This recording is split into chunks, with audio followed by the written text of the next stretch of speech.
need to go work out twice a day because that's what I see the influencers doing online. These last 3 years of my life felt like I was f***ing up.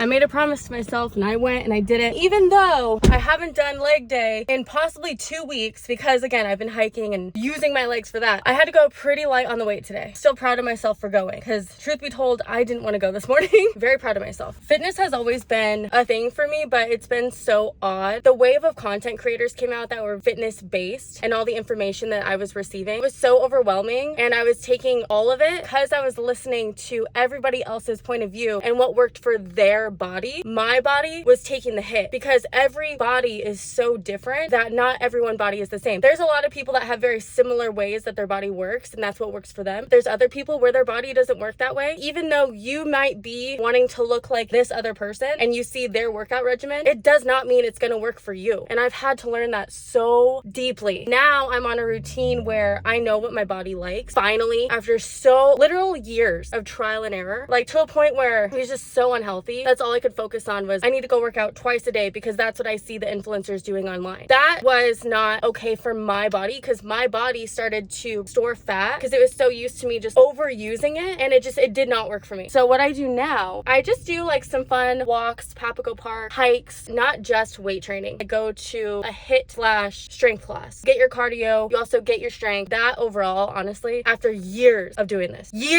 I have finally figured out my body. And not to say that it will ever take you that long at all. It's just I was listening to people on the internet, what worked for them, and because I was so heavily focused on I need to look that way, it wasn't even for health. It was strictly for appearance. Because I was doing that, I wasn't seeing the result because I wasn't doing what worked for my body. I wasn't paying attention to me. I also had to have a complete mind shift of appearance versus health. Those are two totally different things. When I started chasing health over appearance, that's when I started to notice the changes in my body because then I was doing it for my well-being and therefore I wanted to do it and therefore I was happier. I started to go to workouts that made me feel good and that I was excited to go do. If you take anything from this conversation with me right now, do what works for your body. Every body is different. Listen to your body and what makes you happy. That's what it comes down to with workout. Otherwise, if you're doing something that makes you completely unsatisfied every single time you go, you are not going to make it through and it's not going to stick and you're just back to step one. Do what works for you. We're going to a cannabis dinner tonight. My friend Taylor is downstairs ready to get me. We're at the OG's flavor in Phoenix and I'm with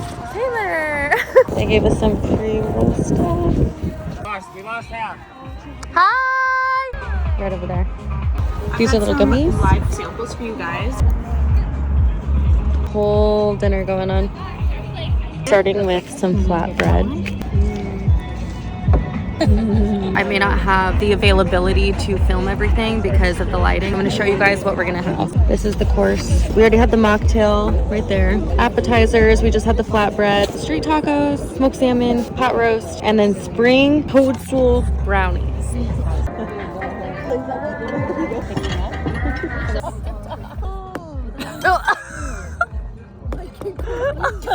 Is it just pure chocolate? Oh, it's a strawberry. Ah. Oh my gosh, I forgot to show you guys my nails. Can you see that? This was the inspo pic. They're pretty dang close. Last night's dinner was really cool. Very, very cool. I was really scared to go only because I've done a dinner like that before and I got a little too high in the sky. I remember I wasn't able to hold conversations at all, which is fine. I didn't want that to happen again last night. Altogether, round up of food, all I had was 10 milligrams at the end of the night. That's all I had. And that was perfect. And that's like one gummy. I knew that I had to stop right there because my friend Taylor started talking to me and I was like losing track of what she was saying because I was so like in my own world, I guess. The reason that they had us out there is I came to realize it was a lot of people in the cannabis industry or in the industry in general as far as what I do, content creation. So there were a few content creators that I knew there as well. Really cool concept that they did. And they gave us a goodie bag on the way home with their product. I'll have to show it to you guys when I get home in a little bit. The company is called OG's. Let me tell you, based off of what I experienced, their product is top quality. It was really, really, really good. I felt very comfortable. I felt really good. I just got some coffee at Echo Coffee and now I'm dropping off my friend some coffee. I'm gonna show you guys all of the gummies that I got. from the dinner. The dinner was put on by a company called OG's, and they gave us all of these gummies. Each person that went got a goodie bag when they left, and holy moly. So some of them are non-medicated. Most of them are. It's cool. It's like a chapstick, and then it has some mints. I'm gonna give some to my friends because there's no way I'm eating all that. I had a lot of people ask me if they're gonna do this again. As far as I'm aware, it was mainly an event just to help showcase the brand itself. That's why they did that. There is a company that actually does these. It's called Cloth and Flame. They're local to Arizona. They do cannabis dinners. I don't know how often they do it, but they do them. They usually sell out pretty quick, so make sure to like look ahead and book ahead of time. I did go to one once. It was in the Red Rocks of Sedona by a creek. It was the most beautiful experience.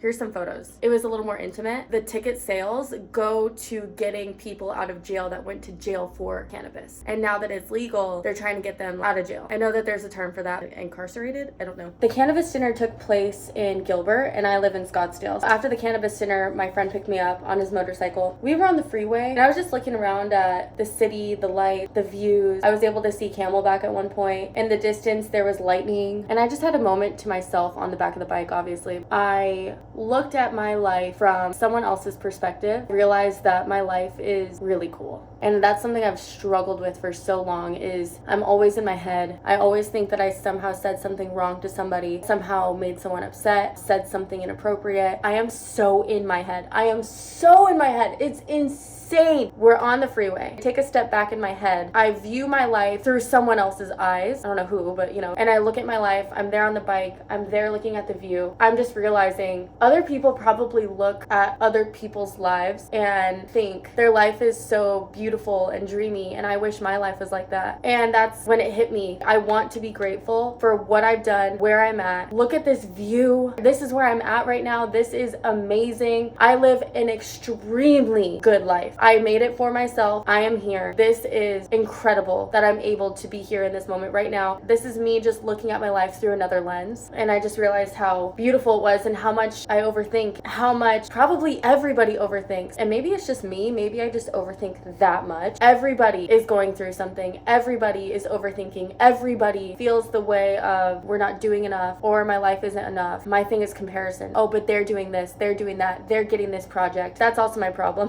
Comparing. That's a whole other thing I could talk about. I had a lot of realizations on the back of that bike, taking a hard look at what you've accomplished. Look at where you are now. You're on this bike looking at this beautiful view. You live in a beautiful state, a beautiful home, a beautiful cat. A lot of other realizations have happened to me lately. I just want to be the absolute best version of myself, not only for me, but for whoever I do decide to start dating. And I've mentioned that before. It really officially clicked the other day. A lot's been clicking lately, and I feel like that's because I've been taking the time to figure myself out, and I haven't been numbing it with other things like partying, a dating app. And not to say dating apps are bad at all. It's just, for me, that was a tactic to not sit by myself and have my own feelings. It was a tactic to get out and numb it. If I was bored, go on a date. I didn't want to do that anymore. When I was doing that, I was attracting the wrong people. That's the other thing. I've had a lot of realizations about not only my dating habits, but why I was doing that. Again, I was in a relationship for 6 years. That was at the age of 22 to whatever the age is at 6 years. These last 3 years of my life felt like I was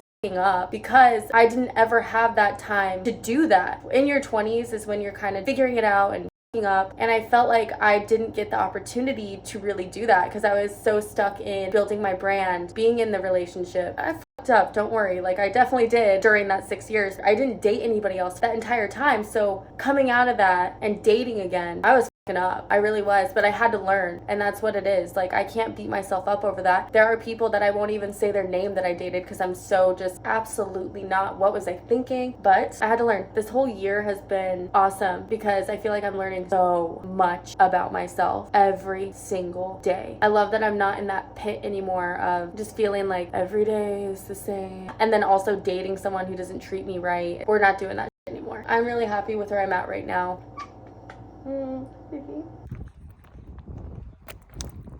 This is the last walk down this hallway. This long hallway.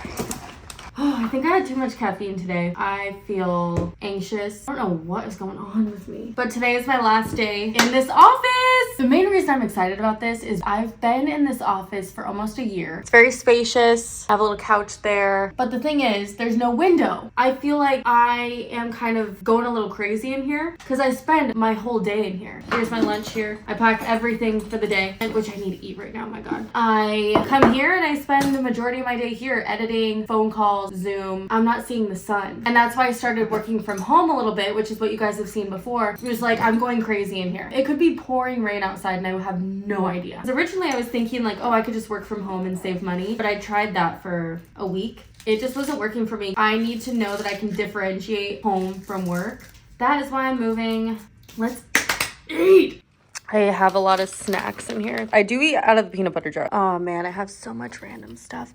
I always keep cash in random places too, because I feel like cash is like an energy. So if I just leave it places, it'll like flow to me. So I have cash literally just stashed everywhere. And it's not big amounts. It's like $5 here and there. These were my business cards like a few years ago. A QR code on the back. This one is in Death Valley. This is at Papago Park. And then this one is at Horseshoe Bend, right? This one right here. Goodness gracious. This is my original business card though. Just like super simple pink. So I've always loved that pink aesthetic. I always thought that was so cute. Oh, and I kept this too because I made this. This is a beer collab that I had with Simple Machine Brewing. I love Halloween. I love pumpkin. I love October. So here you can see that it's 8 because 8's my favorite number. All Hallows Eve Halloween ale. And then it has a little cat on it because I love cats. Simple Machine Brewing. And then there's just like a little bit about me. I got this in Jerome. Wait, it has something in it. Well, I'll never know because I'm not gonna break it. Isn't he so cute? And then I kept this too. On the bottom it says my name. Can you see that? I just have like this little memorabilia stuff. It's always cold in here, by the way, which is why I got a blanket. One bag down, everything else except for the fridge is theirs. Got it all packed up in these little bags. Got all my stuff. The only thing I need to come back and get is that fridge. I don't know that I have the strength to carry that mini fridge by myself. So I think I'm just gonna leave it there. And this is officially my home office for the next month. Excited. Just kidding, I'm not excited. That's why. Because again, like having my own office, I'm able to just kind of differentiate work from home, but it'll all be good. As you can see, I'm now editing this vlog. So I'm going to get this edited and have this up ASAP. And if you guys haven't heard, I'm going to start uploading on Thursdays. And that's because I usually vlog during the weekend and then I would have a super quick turnaround Monday. It was just getting a little too much for me. It just wasn't working for me. So we're going to make that switch. Keep an eye out on Thursdays. That's when I'm going to have them out. As always, thank you guys so much for watching and I will see you next week.